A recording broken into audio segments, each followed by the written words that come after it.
गरीब बहू का जादुई घास का एसी। एक छोटे से गांव में सरिता अपनी बहू और अपने गरीब परिवार के साथ रह रही थी।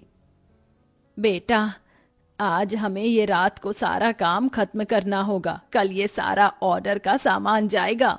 माँ, मैं तो कोशिश कर ही रहा था लेकिन घास ही खत्म हो गई। अब आप ही बताओ ना, मैं क्या करूँ? हमारे पास और कोई चारा नहीं है, हमें जंगल से और घास काट कर लानी होगी। इस समय जंगल में जाने का फायदा नहीं है, कभी भी कुछ भी हो सकता है। जंगली जानवर रात के समय ही बाहर निकलते हैं।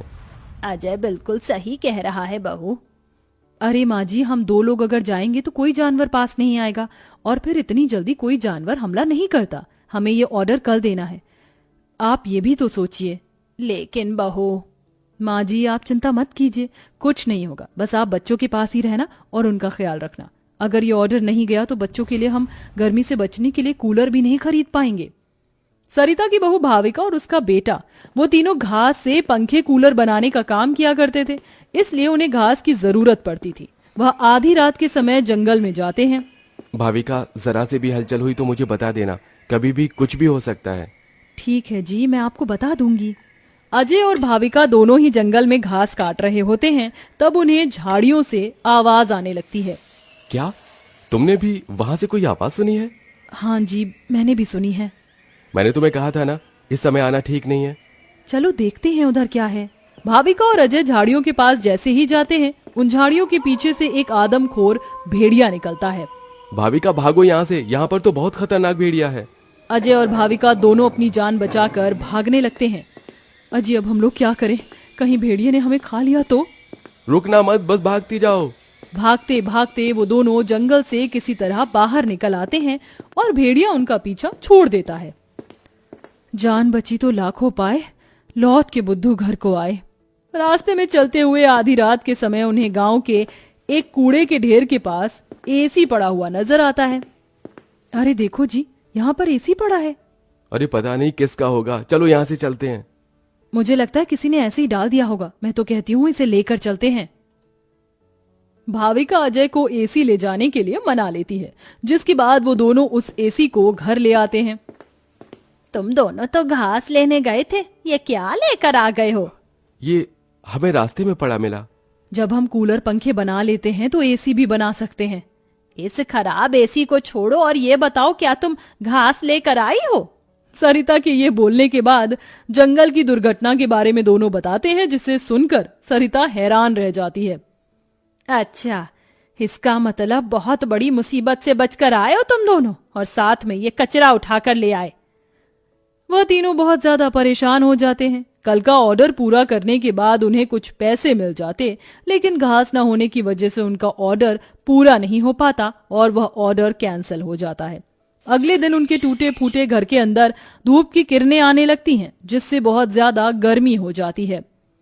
हे भगवान, कितनी गर्मी लग रही है, घर में पंखा भी नहीं चल रहा है। मुझे भी बहुत गर्मी लग रही है। पिताजी पिताजी, हमें बहुत गर्मी लग रही है, हमारे घर में एक पंखा भी ठीक से नहीं चलता। बेटा, थोड़ा सा सब्र रखो, कुछ दिनों में मेरे पैसे मुझे मिल जाएंगे, तो मैं घर के अंदर एक अच्छा सा पंखा लगवा दूंगा। हमारा वो ऑर्डर तो कैंसिल हो गया, लेकिन सुबह में घास ले आई थी मैं। चलिए गांव वालों के कूलर और पंखे में घास लगा देते हैं, उससे कुछ तो पैसे आएंगे। हाँ, तुमने सही कहा। भाविका और अजय दोनों मिलकर पुराने कूलरों के अंदर घास लगा रहे होते हैं, और यहाँ घर में राजू दिशा गर्मी से परेशान हो रहे होते हैं। काश कि हमारे घर में भी कोई एसी होता। तभी दिशा की नजर उसके पिता के लाए हुए एसी के ऊपर पड़ती है। अरे राजू, जरा इसे देखो, लगता है पिताजी हमारे लिए एसी लेकर आए हैं, पर उन्होंने ये एसी अभी तक क्यों नहीं लगाया? क्योंकि ये एसी खराब है, बस इसीलिए। कल रात तुम्हारे माता पिता को यह कूड़े करकट में मिला था। ये सुनने के बाद राजू इस बात से तो खुश होता है कि उसके पिताजी पुराना ही सही, कम से कम एक एसी तो घर पर लेकर आए। कुछ देर बाद वह अपने दोस्तों के पास खेलने चला जाता है। ढोलू ढोलू, कहाँ हो तुम? चलो खेलते हैं।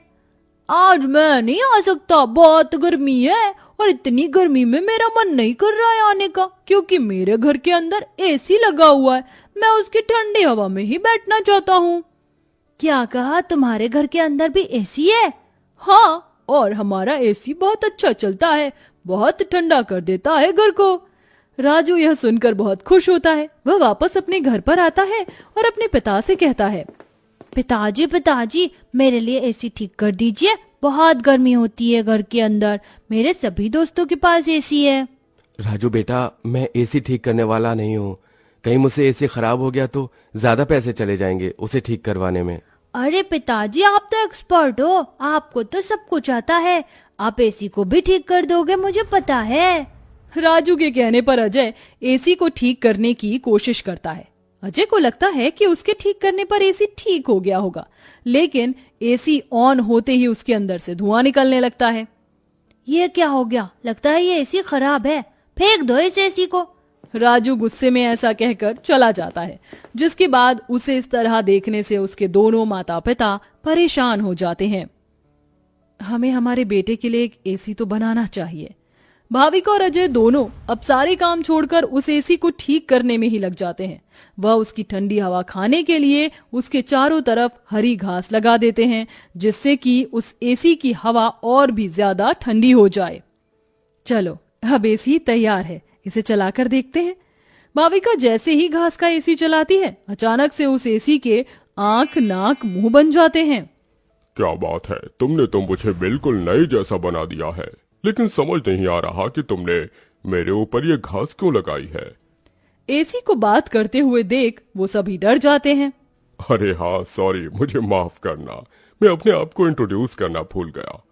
मैं एक जादुई एसी हूँ, मेरे पास परी लोक की शक्तियां हैं, मैं गरीबों की मदद करता हूँ और तुम्हें मेरी बहुत ज्यादा जरूरत थी, लेकिन मैं खराब होने की वजह से अपनी शक्तियां इस्तेमाल नहीं कर सकता था। तुमने मुझे ठीक कर दिया, उसके लिए तुम्हारा बहुत बहुत शुक्रिया। माँ पिताजी देखो, ये एसी तो बात भी करता है। हाँ, तुमने बिल्कुल सही कहा, ये तो कोई जादुई एसी है। तुमने बिल्कुल सही कहा, मैं हूँ एक जादुई एसी, बल्कि अब मैं हूँ एक घास का जादुई एसी और मुझे तुमने बनाया है। ये घास का जादुई एसी चलता भी है या फिर बस बातें ही करता है? तभी जादुई एसी के अंदर से ठंडी ठंडी हवाओं के साथ घास के बने हुए एसी निकलने लगते हैं। अरे वाह, इसकी ठंडी हवाओं के साथ इसके अंदर से तो घास के बने एसी भी निकल रहे हैं। यही तो मेरा जादुई कमाल है, मेरी ठंडी हवाओं के साथ तुम्हें घास का एसी भी मिलेंगे। ये तो सोने पर सुहागा हो गया। ऐसा जादुई एसी मैंने कभी नहीं देखा। अब उनके पास इतने सारे घास के एसी हो गए थे जिन्हें वह देखकर सोच में पड़ जाते हैं। आजकल बाजार में एसी बहुत महंगा मिलता है, हम घास के बने हुए सस्ते एसी बेचकर पैसे कमा सकते हैं। सही कहा माँ आपने, पर क्या लोग घास के बने एसी खरीदना चाहेंगे? सरिता यह सुनकर थोड़ी देर चुप हो जाती है।